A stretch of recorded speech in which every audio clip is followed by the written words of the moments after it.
Friends, இந்த வண்டி பார்த்தீங்கன்னா 2019 மாடல் ஸ்விஃப்ட் டிசைரு. இந்த வண்டிக்கு ஆயில் சர்வீஸ் பண்ண போகிறோம். பார்த்தீங்கன்னா ஆயில் நான் வந்து ட்ரைன் பண்ணி விட்றேன்.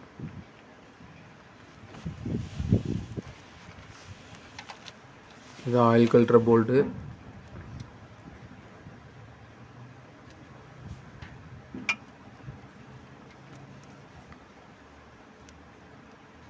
ஆயில் ஃபுல்லாக ட்ரைன் ஆகட்டும். இப்போ நான் இன்ஜின் ஆயில் வந்து ஃபில் பண்ணுறேன். இதுக்கு நான் இப்போ கேஸ்ட்ரால் ஆயில் தான் வாங்கியிருக்கேன்.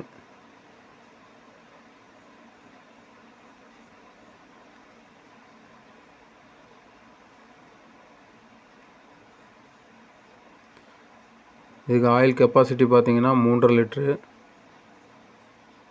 3.5 லிட்ரு பிடிக்கும். இப்போ நான் ஆயில் வந்து ஃபில் பண்ணிட்டேன். ஃப்ரெண்ட்ஸ், இப்போ பார்த்தீங்கன்னா நம்ம ஏர் ஃபில்டரோட